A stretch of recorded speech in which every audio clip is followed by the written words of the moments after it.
Olá, seja bem-vindo ao Sindifé Mais Indústria. Esse é um podcast que tem por objetivo estimular as boas práticas na indústria. Estou aqui hoje com Adilson e Heloísa e cada um vai falar um pouco da vida deles e contar o que eles estão fazendo na indústria hoje em dia. Por favor, Heloísa, começando com você. Primeiro eu quero te agradecer, Davis, pela oportunidade de estar aqui fazendo esse bate-papo com você, com a Adilson, que é esse mestre, meu grande amigo, e que sempre está me suportando nas dúvidas que a gente tem ao longo dessa jornada, né? Que a gente vivencia de poder propagar conhecimento, desenvolver nível de consciência dessa turma. Davis, eu sou consultora, professora, palestrante na área de saúde e segurança no trabalho. O nosso foco ele é mais direcionado para trabalhar essa sistemática de fatores humanos e organizacionais. A gente também trabalha com HOP, as novas visões de segurança, essa filosofia do HOP em especial. E hoje a gente desempenha esses 3 viés, a parte de diagnósticos dentro da Heloísa Guimarães Consultoria e Palestras, a parte de treinamentos para alta liderança, média liderança, equipes de SESMIT e também as equipes de execução e as palestras. Então, quando tem CIPATES, a gente está participando, os eventos da área de saúde e segurança no trabalho, que a gente pode estar participando, a gente também está ali ativamente. Eu tenho formação na área de administração, mas assim eu acho tão engraçado quando o professor Josué vai se descrever, que ele fala, eu sou técnico, professor, doutor, né? Eu sou técnica, fiz a faculdade de administração, eu amei tanto a área de saúde e segurança no trabalho, que acabei fazendo engenharia de segurança no trabalho, para eu poder ter um pouco mais, né, de crítica, ampliar um pouco mais a visão em cima disso. Eu trabalhei 20 anos numa usina siderúrgica, e há pouco mais de 3 anos e meio eu estou atuando na área de consultoria. Também tenho especialização na área de gestão de pessoas, carreira, liderança e coach. Estou fazendo agora o MBA em ESG e também em neurociência e comportamento na PUC. Claro, show. Legal. E nosso amigo Adilson? Eu tenho só a agradecer, né, a gentileza e a generosidade com que foi recebido aqui pelo Sindifé e por você. E isso para mim está sendo um prazer e uma satisfação enorme estar aqui com vocês. Bom, meu nome é Adilson Monteiro. Como tenho trabalhado aí, liderando equipes de segurança há mais de 25 anos em grandes empresas multinacionais, tendo atuação em 3 continentes, né, em diversas localidades do mundo e em diversos tipos de indústria, como automobilística, química, petroquímica, alta tecnologia, autopeças e agora mais recentemente em logística. E minha formação básica, sou engenheiro mecânico com especialização em produção, sou bacharel em Direito, pós-graduação em Segurança do Trabalho, Administração de Empresas, MBA em Gestão de Negócios e MBA em Gestão Ambiental. E hoje você está trabalhando, né? Então, eu estou trabalhando na Amazon. Eu sou da Amazon e eu tenho lá a minha atividade. Eu sou responsável pela parte de design, construção e startup de unidades aqui no Brasil, focado, logicamente, no desenho de segurança. Sou um safety designer. E quantos países e quantos funcionários tem a Amazon? Último levantamento, 1.400.000 pessoas no mundo e mais de 282 países aí trabalhando no globo. Então, imagina aí que você deve ter muitas políticas externas de compliance, para obedecer e ainda adaptar isso para a cultura do Brasil. Exatamente. Que não é uma cultura fácil. Né? Não pode ser amador aqui, né? Tem que realmente conhecer. E com foco nessa ideia que nós estamos falando de saúde e segurança e nesse mundo que nós temos hoje, que é um mundo definido aí como VUCA. Se puder explicar o que é VUCA, o que é BANI. E com essa situação, com esse contexto, como que faz para humanizar a saúde e segurança, ou o relacionamento com o trabalho? Como que esse é um grande desafio. Eu gostaria de ouvir de vocês. É uma pergunta simples que dá muito tempo, mas eu apelo para a capacidade de resumir, né, para a gente poder passar isso para o nosso público. Que a maioria dos nossos associados são pequenas empresas, e estão ali com a máquina de solda, e muitas vezes, naquele momento do calor, humanizar nem passa perto. É verdade. Eu falo como experiência própria. Então, eu gostaria de ouvir de vocês esse resumo. Então, o mundo VUCA, né? O mundo VUCA foi uma simbologia feita alguns anos atrás, então nasceu uns 10 anos atrás, onde você fala que o mundo é volátil, incerto, né? Você tem complexo e ambíguo, né? O que hoje é certo, amanhã não é certo. E mais recentemente, principalmente até pouco depois da pandemia, ele já se tornou diferente. Ele ficou frágil, né? Ele ficou da mesma forma ansioso, porque já temos características humanas, né? Você tem não linear, né? E também incerto, né? Então, quer dizer, nós estamos navegando em águas que de uma hora pode estar calmas, de outra hora pode ter uma turbulência muito grande. Haja visto que a gente pode estar aqui no Brasil, na tranquilidade, no país, de repente alguém lança uma bomba em algum lugar do mundo e a gente tem um impacto aqui de falta de combustível, falta de matéria-prima, chip, né? Chips, etc. Quer dizer, você nem sabe que nome do país que está acontecendo coisa e nós estamos recebendo. Isso se chama globalização. Ou seja, o mundo ele tem nos últimos 20 anos, ele tem se integrado cada vez mais. Em termos de comércio foi muito bom para todos os países, né? Porque conseguiu abrir fronteiras, desenvolver o mundo. Por outro lado, ficou extremamente interdependente. Vimos aí, por exemplo, na própria pandemia, o quanto nós ficamos dependentes de uma vacina, de um laboratório para poder ter um impacto positivo aqui para a nossa população e o quanto é importante a gente desenvolver nossas tecnologias nacionais. Então, essa pergunta da humanização, na verdade, vem com demandas também globais. Por exemplo, as grandes empresas estão demandando diversidade e inclusão, porque isso é uma forma de humanização, de integrar todos os grupos sociais dentro do contexto da empresa, não ter mais exclusão social. E também, por outro lado, é um tema ESG, né? Eu tenho o E do meio ambiente, tenho o social, o S, e tenho o G de governança. Entendi. Ou seja, isso é visto principalmente pelos acionistas, pelas pessoas de investimento, como indicadores que essa empresa ela está caminhando em direção às regras gerais do mundo, como, por exemplo, os objetivos da ONU, para integrar um planeta melhor. Então, a empresa ela tem que estar alinhada com isso para se ver no futuro. Antigamente, você tinha planos de trabalho nas empresas de 10 anos, né? O plano diretor de 10 anos. Hoje ele já está em 5 anos, 3 anos, de tão complexo e dinâmico que está acontecendo as condições globais. Muitas vezes as empresas não sabem o que é no ano que vem, né? Vai fazer para 10 anos, né? Exatamente. E você também citou, eu imaginei na sua palestra, que nós acabamos de assistir, é que a saúde e segurança tem que entrar, eu entendi ali quase que no plano de negócio. Exatamente. Essa é a ideia. No plano de negócio, quando você está fazendo lá seu fluxo de caixa, explicando, ali você adiciona também a saúde e segurança. Né? Exatamente. Essa é nova. Porque muitas empresas que eu trabalhei, né, nós começávamos o plano diretor do negócio com uma cadeira de segurança.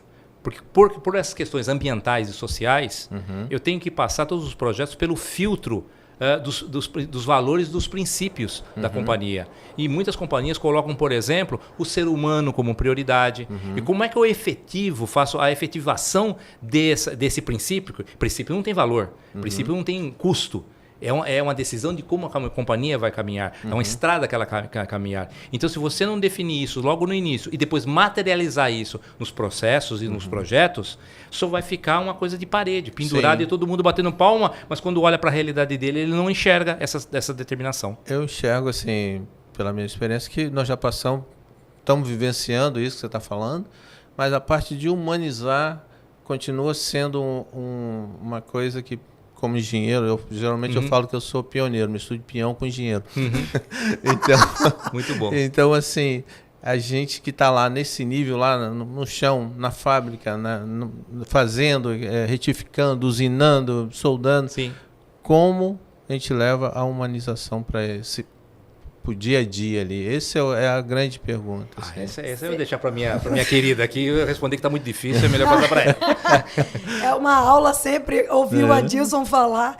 E é muito legal, assim, Davis, você está trazendo esse assunto, porque nesse mundo que a gente está vivendo, a gente conseguir realmente desenvolver essas habilidades. emocionais, socioemocionais com as pessoas é fundamental. Como é que eu consigo ter contato com a pessoa? Como é que eu consigo olhar nos olhos, chamá-la pelo nome? Né? A gente está vivendo um momento que quando a gente pergunta se a outra pessoa está bem, a gente só pergunta no automático. Se aquela pessoa está ou não está e ela tenta falar isso com a gente nem acolhe, porque o negócio está tão automático. Você já deu uma grande dica, chamar pelo nome. Exatamente, que você não consegue conectar. Chamar pelo nome. O nome é a palavra mais doce que sai da boca da pessoa. Quando você conversa com alguém, você tem a oportunidade de chamá-la pelo nome, aquela pessoa está dizendo, opa, ele lembra de mim. Existo. Ele lembra de mim, ele sabe quem eu sou. O caminho é via inteligência emocional? Esse é o caminho? De grupo? Qual... Olha que legal isso que você falou. Tem um estudo, né?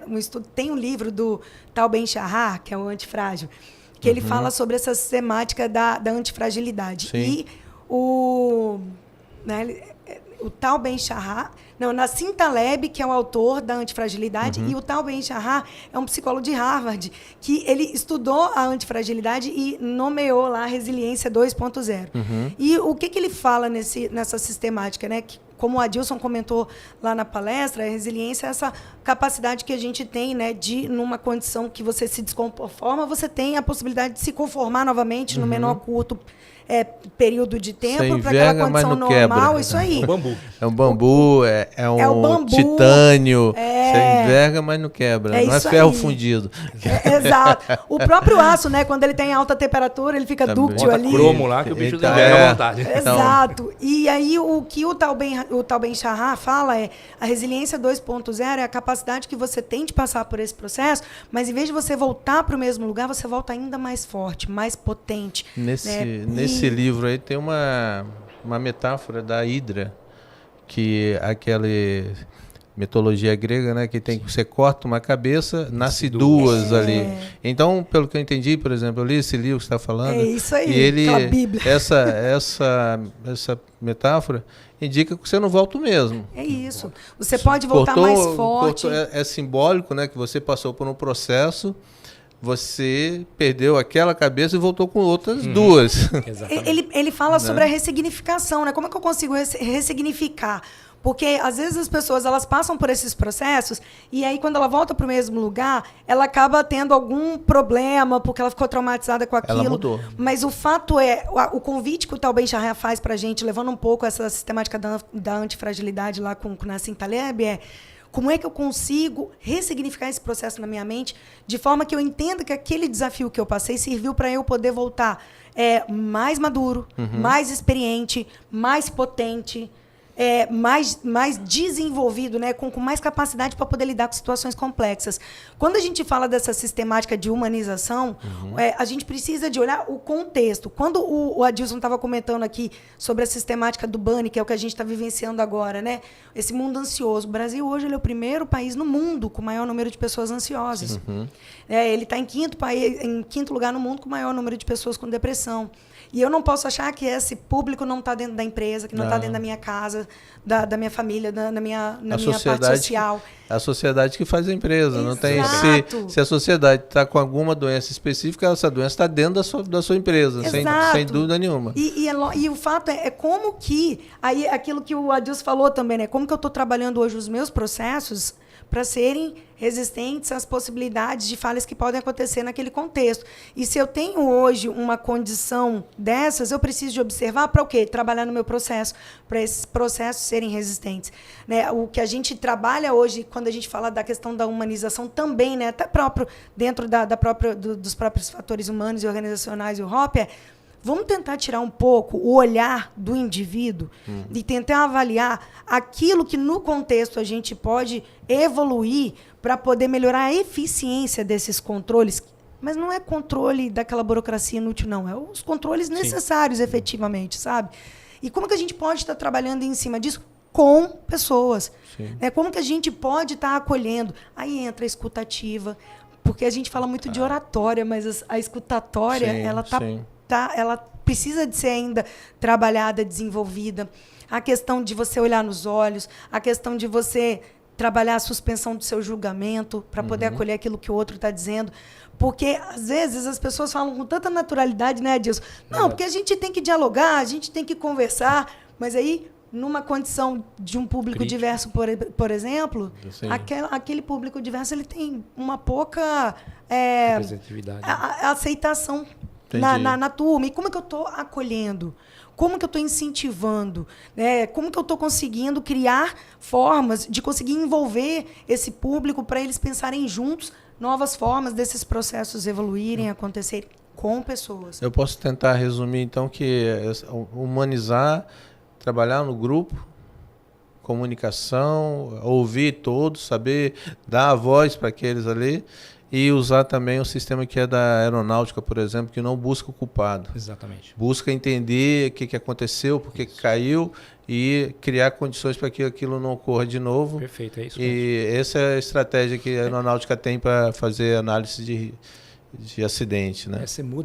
É importante a gente mudar as perguntas, que a gente sempre já está fazendo há quase 100 anos, em termos de segurança. Em vez de perguntar quem falhou, perguntar o que falhou. Uhum. Porque o quem, você pode ter vários quens na sua vida. Então você vai ter várias falhas. Agora, o que falhou pode ser uma coisa que pode eliminar todos os quens no futuro. Entendi. Então, essa é a primeira pergunta. A segunda pergunta que tem que se mudar é por que as pessoas elas têm distância dos resultados? Porque elas não participam. Entendi. Então, não estão enganjadas, né? Se eu recebo uma coisa, é muito simples. Tem estudos que dizem o seguinte, que quando você recebe alguma coisa e você monta em casa, que nem um quebra-cabeça, qualquer coisa, você tem mais carinho por aquilo. Porque você botou... Chama efeito Ikai.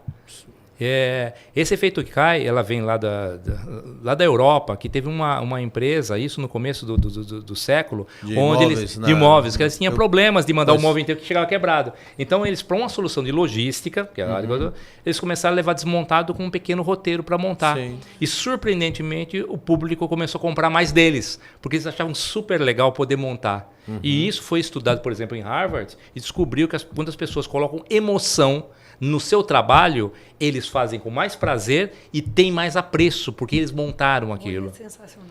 Então, a gente precisa fazer um Ikai da segurança também. Quer dizer, não é somente eu, líder, a Elo, você, dá ordem. Por que a gente não pode também pedir para eles montarem o ambiente de segurança deles e nós sermos coach? E não mais diretivos, comando e controle. Eles vão ter mais carinho, e eu já fiz isso numa empresa, numa construção de uma fábrica, onde eu pedi para eles ajustarem os procedimentos de trabalho de acordo com a visão deles. Eles fizeram melhorar o procedimento. Precisa de treinamento? Não, eles já aprenderam, eles fizeram o procedimento. Olha, então eu não preciso... E outro, eles são responsáveis também para ensinar o outro que entra, porque o procedimento fui eu que fiz. E também compromisso que aquilo dê certo, né? Senão você fez aqui, está dando errado, você é corresponsável. Eu só levanto a mão. Você que pediu para fazer isso, não fui eu que fiz. Sim. Agora, quando eu participo, eu tenho corresponsabilidade. Então, ao mesmo tempo, eu tenho corresponsabilidade de manter o que eu aprendi. E não somente seguir ordens. Esse sistema de comando e controle, que vem lá da época do FIOL, etc., depois da administração, hoje em dia já não faz mais sentido.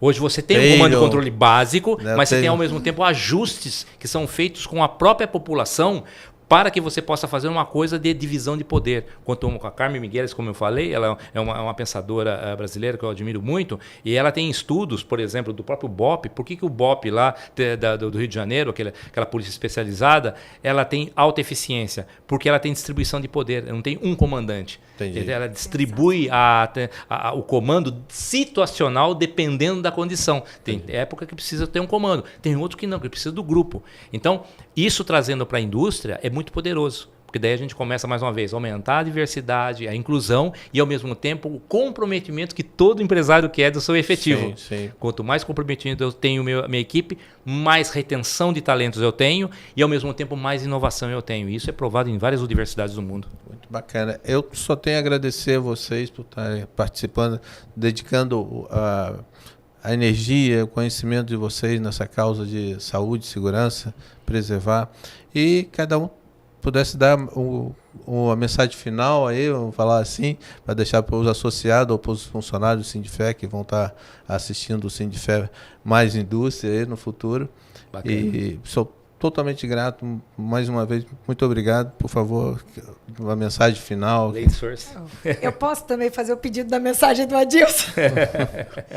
Faz aquela leitura daquele. Ela já me coloca em Eu posso fazer, Davis, o pedido da mensagem do Adilson? Ele fazer a leitura do poema que ele elaborou, e que é um poema que assim, viralizou nas redes sociais, que é um poema incrível, que vai muito ao encontro. A minha mensagem em si aqui é uma mensagem, ela é sucinta, mas eu costumo dizer que assim, pequenos detalhes, grandes valores. Gente, a essência está na simplicidade. Às vezes a gente está tão preocupado em fazer tantas coisas enormes que a gente esquece de fazer o feijão com arroz bem feito. E porque a gente acaba não fazendo aquele controle ser eficiente, a gente acaba tendo uma série de desafios mais à frente. Então, a essência está na simplicidade. Vamos fazer bem feito o feijão com arroz, que a gente já elimina aí várias situações complexas ao longo da jornada. Muito obrigada mais uma vez, viu, Davis? Ao Sindifera aí pela oportunidade. Foi um prazer estar aqui com vocês. Então, já que ela pediu, me deixou nessa saia justa, engenheiro fazendo poesia. Mas isso é parte da diversidade e quebrar paradigmas. Tem que achar um nome para você. O meu é pioneiro, que sou engenheiro mecânico, e você é o outro aí, engenheiro com já poesia. Falei você, eu fico feliz com vira-lata caramelo. É simpático e a banana caramelo. Ô, Davis, depois você me fala se eu falhei ou não nesse pedido. Você vai curioso, ver a potência. Vamos lá. O nome do poema é o seguinte: é preciso ter coragem para ensinar segurança. É preciso ter coragem para ensinar segurança, para não aceitar a repetição sem graça, das informações sem vida e sem contexto, como se fosse o aprendizado somente a leitura de um texto. É preciso coragem para ensinar segurança, para evitar o insulto de tratar o adulto feito criança, trazer a diversidade ao centro do estudo, muitas maneiras para ensinar o tudo. É preciso coragem para ensinar segurança, fazendo da criatividade o ponto de mudança, do entendimento individual para o coletivo, do saber técnico para o tácito coletivo. É preciso coragem para ensinar segurança, para aceitar o novo no aprender, construir o espaço adequado da confiança, amplificando assim toda forma de conhecimento, reter. É preciso coragem para ensinar segurança, para que não morra a nossa esperança, do trabalhador e da trabalhadora voltar no próximo dia, de forma a exercer o seu ofício com alegria. Ai, show. Gente! Valeu, muito obrigado. Não foi incrível? Sim, então, mais uma vez, muito obrigado a vocês por participar do nosso evento. A honra é minha. Gratidão. Obrigado.